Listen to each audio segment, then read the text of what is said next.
कभी साबुन तेल बेचते थे, आज हर रोज करोड़ों का दान कर देते हैं ये कारोबारी। कहानी सबसे बड़े दानवीर की। 21 साल की उम्र में संभाली विप्रो कंपनी की कमान, आज बना दी भारत की तीसरी सबसे बड़ी आईटी कंपनी। अरबों की कमाई, रोज 1 करोड़ का दान, ऐसी हस्ती पर इंडिया को गर्व। लोगों की दुआ, जुग जुग जिए अजीम प्रेमजी। फर्श से अर्श तक पहुंचने की कहानी के पीछे सादगी और ईमानदारी की कहानी सुनेंगे तो इस किरदार के कायल हो जाएंगे।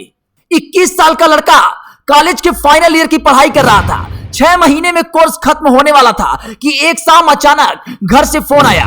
फोन पर मां थी, रोते रोते कहा, घर लौटाओ बेटा, पिताजी नहीं रहे। खबर सुनते ही मानो शरीर सुन्न हो गया हो, लेकिन वो घबराए नहीं। पढ़ाई बीच में ही छोड़कर घर वापस निकल पड़े। पिता के निधन के बाद उनकी कंपनी की कमान संभाल ली। उम्र कम थी, अनुभव नहीं था, लेकिन उन्होंने हिम्मत जुटाई। कंपनी पहले से ही भारी कर्जे में डूबी थी, लेकिन उन्होंने परिस्थितियों से भागने की बजाय उसका सामना करने का फैसला लिया। जो हिम्मत और समझ उन्होंने उस वक्त दिखाई, उसी की बदौलत वो देश के बड़े कारोबारी में शामिल हो गए और आज उनकी कंपनी देश की तीसरी सबसे बड़ी आईटी कंपनी है। उन्होंने सिर्फ पैसा ही नहीं कमाया, बल्कि दिल खोलकर दान भी किया। उनकी गिनती देश दुनिया के बड़े दानवीरों में होती है। ये कहानी है विप्रो के संस्थापक अजीम प्रेमजी की। गौर करिएगा, साल था 1945, तारीख थी 24 जुलाई। जी हां, आज से ठीक 70 साल पहले आज ही के दिन दुनिया के सबसे बड़े दानवीर और आईटी कंपनी विप्रो के संस्थापक अजीम प्रेमजी का जन्म हुआ था। अजीम के पूर्वज एक जमाने में वर्मा में रहा करते थे, चावल का कारोबार करते थे, लेकिन कुछ वजह से उनका परिवार गुजरात के कच्छ में आ गया। 29 दिसंबर 1945 को अजीम के पिता एमएच प्रेमजी ने western India visibility product limited नाम की एक कंपनी की स्थापना की और धीरे धीरे भारत के बड़े व्यापारियों के तौर पर नाम कमा लिया। एक वक्त वो भी आया जब देश के बंटवारे के वक्त मोहम्मद अली जिन्ना ने उन्हें पाकिस्तान का वित्त मंत्री बनाने की पेशकश की थी। हालांकि प्रेम जी ने उसे ठुकरा दिया। कहानी आगे बढ़ी तो प्रेम जी अमेरिका की स्टैनफोर्ड यूनिवर्सिटी में पढ़ाई करने चले गए, लेकिन एक दिन अचानक उनके पास उनकी मां का फोन आया और उन्होंने कहा, तुम्हारे पिता अब इस दुनिया में नहीं रहे, घर वापस आ जाओ। उस वक्त 21 साल के अजीम प्रेम जी को मानो दुखों का पहाड़ टूट गया हो, लेकिन वो घबराए नहीं। अपनी पढ़ाई लिखाई बीच में ही छोड़कर वो भारत वापस आ गए।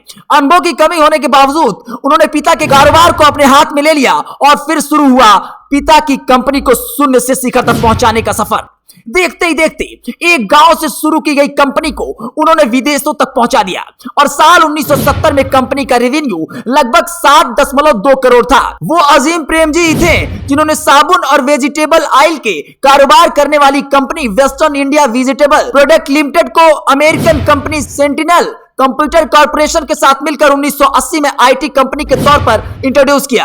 कंपनी पर्सनल कंप्यूटर बनाने के साथ साथ सॉफ्टवेयर सर्विसेज भी प्रोवाइड कराती थी। इसके बाद ही कंपनी का नाम बदलकर विप्रो कर दिया गया। भारत में आईबीएम के बाहर जाने के बाद विप्रो ने आईटी सेक्टर में कदम रखा और एक बड़ी उपलब्धि हासिल की। साल 1980 में विप्रो ग्रुप का रेवेन्यू 43.1 करोड़ रुपए तक पहुंच चुका था। दशकों की मेहनत के बाद साल 2017 और 18 में 5,46,359 करोड़ के ऐतिहासिक आंकड़े को छू लिया। विप्रो ने वित्त वर्ष 21-22 में कुल 83,000 करोड़ रुपए की कमाई की।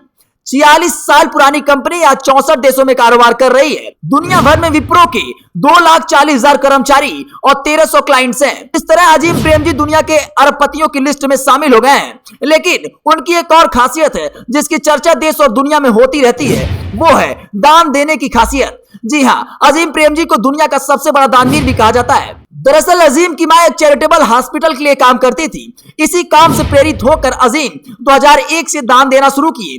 2001 में था अजीम प्रेमजी फाउंडेशन की शुरुआत करते हुए सबसे पहले अजीम प्रेमजी ने 998 करोड़ का दान किया। 2019 में अजीम प्रेमजी ने विप्रो के 34% शेयरों को भी फाउंडेशन के लिए दान करने की घोषणा की थी। मीडिया रिपोर्ट की माने तो 2020-21 में अजीम प्रेमजी ने 9,713 करोड़ यानी हर दिन तकरीबन 27 करोड़ रुपए दान किए। हालांकि फर्श से अर्श तक पहुंचने की कहानी के बीच सबसे बड़ी बात यह है कि अजीम प्रेमजी ने अपनी हैसियत को कभी अपने ऊपर हावी नहीं होने दिया और उन्होंने अपनी सादगी और ईमानदारी को हमेशा बरकरार रखा। वैसे इस कहानी को सुनकर आपको कैसा लगा? अगर ये वीडियो और ये संघर्ष आपको पसंद आया हो तो इस वीडियो को अधिक से अधिक शेयर करें।